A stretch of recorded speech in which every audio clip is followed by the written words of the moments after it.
ကဲ့အားလုံးမင်္ဂလာပါရှင်ဒီနေ့ကတော့ကျွန်မနှက်ခမ်းနီကိုအိမ်မှာရှိတဲ့ပစ္စည်းတွေနဲ့လုပ်မှာပေါ့နော်တငယ်ချင်းတို့ဆက်ပြလုပ်နေတဲ့သူတွေမှာရှိမယ်လို့ယုံကြည်ပါတယ်နော်ဒီပစ္စည်းတွေကပထမဆုံးကျွန်မတို့ဒီဆက်ပြထဲမဲ့ဘူးပဲဖြစ်ဖြစ်ခွက်ပဲဖြစ်ဖြစ်ဘာပဲဆက်ပြမဟုတ်ပါဘူး sorry နှက်ခမ်းနီပေါ့နော်နှက်ခမ်းနီထဲမဲ့ဒီလိုဘူးပဲဖြစ်ဖြစ်ပါနဲ့ပဲထက်ပေါ့နော်ထဲချင်တဲ့ဘူးကိုအရေးပြန်တဲ့အရင်တန့်ရှင်းရေးလုပ်ပါမယ်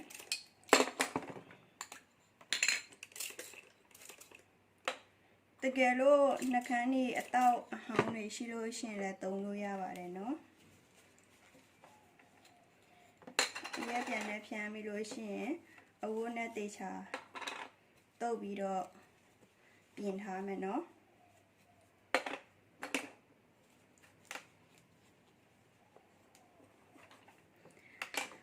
ဟုတ်ကဲ့အခုပါဝင်တဲ့ပစ္စည်းတွေကတော့ဒီမှာ BWS ပေါ့နော် BWS ကတစုံပေါ့နော်လက်ဖက်စုံတစုံပေါ့နော် BWS ကလက်ဖက်စုံတစုံဒါကတော့ဒီတစုံဆိုရင်လက်ဖက်စုံတစ်ဝက်ပေါ့နော်ဒါနှစ်စုံထည့်ပါမယ်ဒါကတော့လက်ဖက်စုံတစ်ဝက်စုံမှာကျွန်မဒီစုံနဲ့သုံးပါမယ်ဒါပေမဲ့တငယ်ချင်းတို့ကအိမ်မှာရှိတဲ့လက်ဖက်စုံနဲ့သုံးလို့ရပါတယ်နော်ဇွန်းအသေးတွေပေါ့နော်လက်ဖက်ရည်ဖြော်တဲ့ဇွန်းတွေပါဇွန်းမဆိုရပါတယ်ကျမလည်းကျမစီမှာရှိတဲ့ဇွန်းပဲသုံးပါတယ်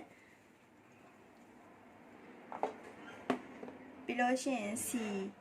စီကြတော့ဒါကျက်ဆူစီပေါ့နော်ကျက်ဆူစီကကျမဇွန်းတစ်ဝက်ထက်တစ်ဇွန်းနဲ့တစ်ဝက်ထည့်ပါမယ်တစ်ဇွန်းခွဲပေါ့နော်ပြီးရင်ဒါ sweet almond oil ကကျမထည့်ပါမယ်တစ်ဇွန်းထည့်ပါမယ်ပြီးလို့ရှိရင်ဆန်စီပေါ့နော်အဲ့ဒါတစ်စုံထည့်ပါမယ်တကယ်လို့တငယ်ချင်းတို့စီမှာဒီထက်ကောင်းတဲ့စီတွေစပစ်တီစီတွေတခြားစီတွေရှိလို့ရှိရင်လည်းသုံးလို့ရပါတယ်နော်အစားထိုးပြီးတော့သုံးလို့ရတာပေါ့နော်တခြားစီတွေရှိလို့ရှိရင်အစားထိုးပြီးတော့သုံးပါအခုကျွန်မဒီမီးပေါ့နော်မီးနဲ့လုပ်မယ်ဆိုတော့ဒီ BWS ကိုမီးနဲ့အရင်ဖြော်မယ်ဆိုတော့ကျွန်မမီးကိုညှိလိုက်မယ်ဒီနေ့ကအိုးမတုံတော့ပါဘူးနည်းနည်းပဲလုပ်တယ်ဆိုတော့ကျွန်မဖျောင်းနိုင်နဲ့ပဲလုပ်ပါမယ်ဖျောင်းနိုင်တဲ့ရဲပြန်နဲ့တတိထားပြီးတော့လုပ်ပါနော်ပြီးလို့ရှိရင်အယောင်နော်နှက်ခမ်းနီမှာထည့်တဲ့အယောင်ကဒါကျမကနှက်ခမ်းနီအမြဲတမ်းစိုးနေကြနှက်ခမ်းနီအယောင်ကကုန်သွားတာပေါ့နော်ကုန်သွားတော့အောက်ကအယောင်တွေကြတော့ကျမမကြိုက်ဘူးပေါ့နော်ဒါလည်းမကြိုက်ဘူးနော်အယောင်ကပြီးတော့ဒါကြတော့လည်းဆိုးလိုက်ခြောက်နေတာပေါ့နော်အဲ့ဒါကြောင့်မလို့မကြိုက်ပါဘူးအယောင်တွေလည်းမရှိဘူးဆိုတဲ့သူတွေကြတော့စားသုံးကုန်တွေမှာသုံးတဲ့ဈေးရောင်တွေရှိတယ်ဈေးမှာလွယ်တကူဝယ်လို့ရတာပေါ့နော်အဲ့ဒီဈေးရောင်တွေနဲ့ထည့်လို့ရပါတယ်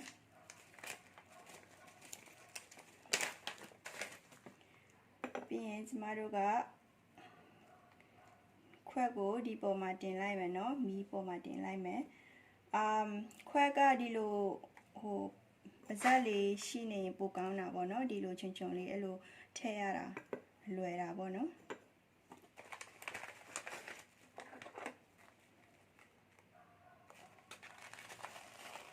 ပြီးရင် BWS သစွန်ထည့်ပါမယ်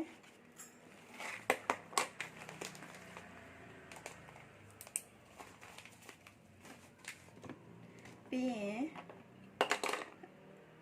ဒါကျက်ဆူစီကတစုံခွဲဆိုရင်ဒီဇွန်းနဲ့3ဇွန်းထည့်ပါမယ်ကျက်ဆူစီကနှက်ခမ်းနီကိုဆိုးလိုက်တဲ့အချိန်ကျရင်ချောစေတာပေါ့နော်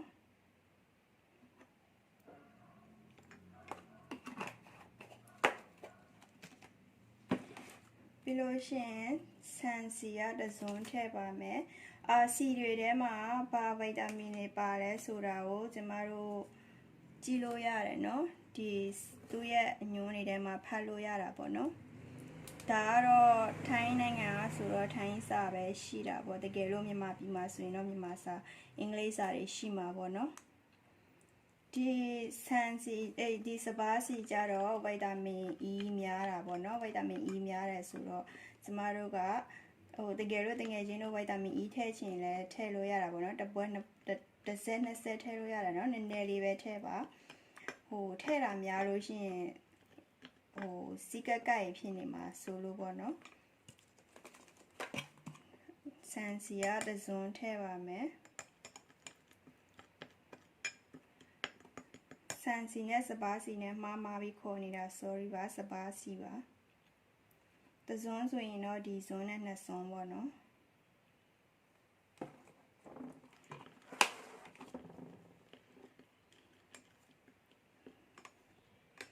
ပြီးလို့ရှိရင်ဒီ sweet almond oil ကိုတစ်စုံထည့်ပါမယ်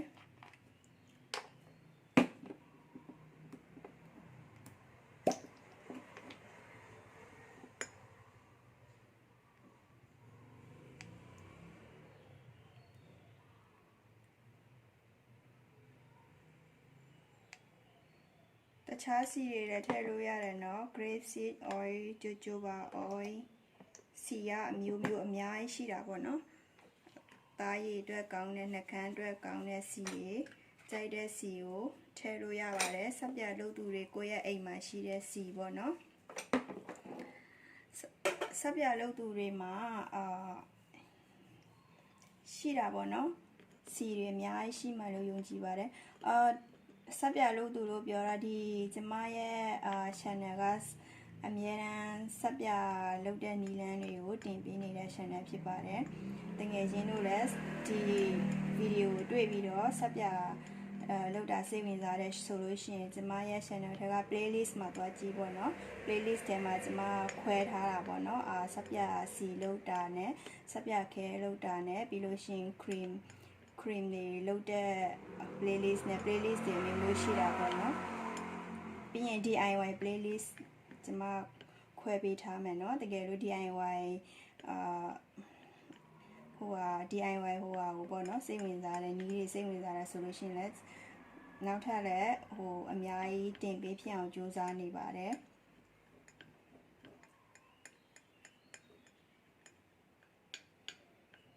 အားရင်အားသလိုပေါ့နော်ဗီဒီယိုရိုက်ပြီးတော့တင်ပေးလေးရှိပါတယ်ပြီးလို့ရှိရင်ကျမရဲ့ဗီဒီယိုတွေကိုကြည့်ရှုအားပေးခြင်းနဲ့ဆိုလို့ရှိရင်လည်းကျမရဲ့ channel ကို subscribe နှိပ်သွားပါနော်တကယ်လို့ subscribe နှိပ်ထားလို့ရှိရင်ကျမဗီဒီယိုတင်ပေးတဲ့အချိန်ဆိုရင်သူကတငယ်ချင်းတို့ရဲ့ဖုန်းမှာပေါ်နေမှာဖြစ်ပါတယ်ဟုတ်ကဲ့ဒီလိုအရေးတွေအစီတွေပျော်သွားပြီပေါ့နော်စီတွေပျော်သွားတော့ဒီမှာနှကန်းနေတောက်အဟောင်းထဲမှာရှိတဲ့အယောင်တွေကိုအဲ့လိုကရော်ထုတ်ပြီးတော့ထည့်မယ်နော်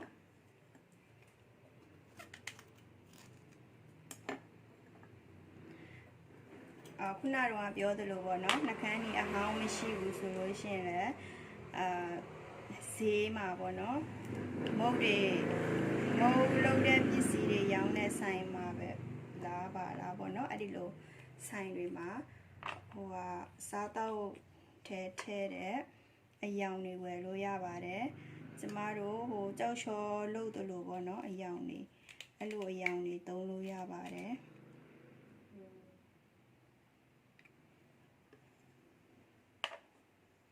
ဒီနှကန်းကြီးဝယ်လာတာစိုးလိုက်ရင်နှကန်း6တာပေါ့နော်အဲ့ဒါကြောင့်မလို့ကျမမကြိုက်ပါဘူး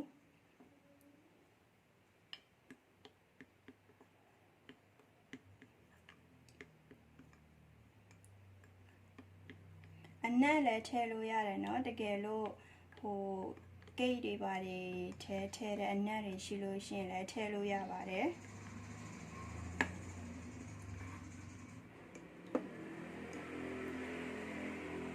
ဒါကိုကျမတို့အဲ့လိုသမအောင်မှွေလိုက်ပေါ့နော်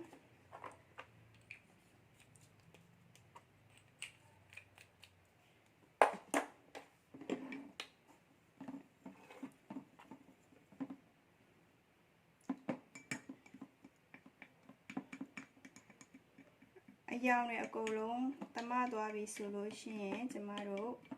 ခုနတော့ပြင်ထားတဲ့ခွက်ထဲကိုထည့်လို့ရပြီเนาะ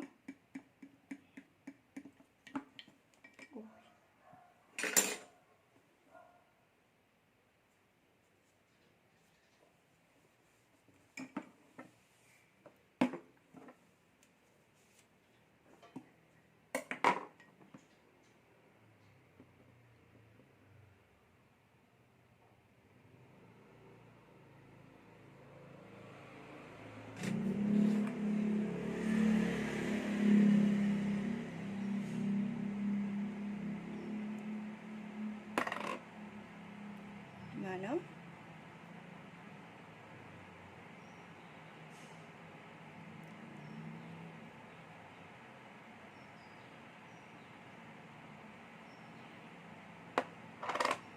အယောင်လေးကအရန်လှပါတယ်